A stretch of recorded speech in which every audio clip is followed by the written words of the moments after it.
امریکی قوم 8 نومبر کو نئے صدر کے انتخاب کے لیے ووٹ ڈالے گی۔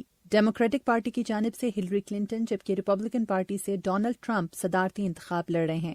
صدر کے بعد امریکی نظام حکومت میں دوسری نمایاں حیثیت نائب صدر کو حاصل ہوتی ہے، اگرچہ امریکی نائب صدر کے عہدے کا اہل ہونے کی شرط وہی ہے جو صدر کے لیے نائب صدارتی امیدوار صدر کے منتخب ہو جانے کے بعد بالواسطہ طور پر نائب صدر کے عہدے پر منتخب ہو جاتے ہیں۔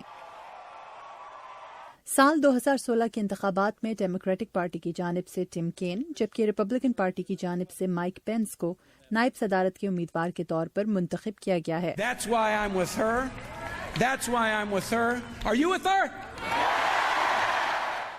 ٹم کین کا تعلق ریاست ورجینیا سے ہے اور وہ گزشتہ 22 برسوں سے سیاست میں متحرک کردار ادا کر رہے ہیں۔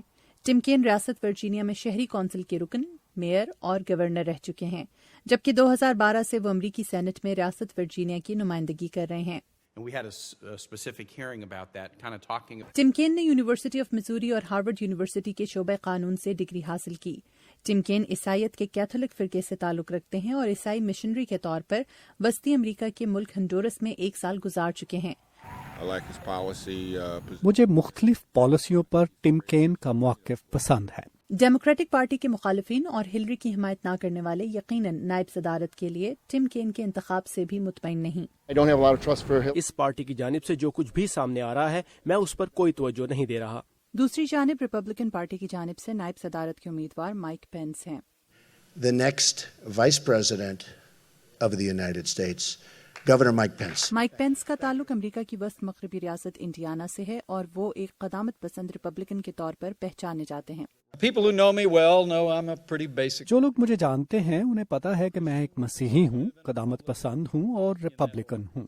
کانگریس کے لیے 2 مرتبہ انتخاب لڑنے میں ناکامی کے بعد مائک پینس سن 2000 میں کیپٹل ہل پر ریاست انڈیانا کے نمائندہ منتخب ہوئے۔ مائک پینس عقیدہ اور پختہ عزم رکھنے والے شخص ہیں جن پر آپ اعتبار کر سکتے ہیں۔ ماہرین کا کہنا ہے کہ مائک پینس اور ٹم کین کے درمیان 4 اکتوبر کو ہونے والے مباحثے میں دونوں امیدواروں کی سیاسی بصیرت اور امریکی سیاست اور امور حکومت سے واقفیت کے ساتھ ساتھ دونوں امیدواروں کا مختلف مسائل پر موقف بھی کھل کر سامنے آئے گا۔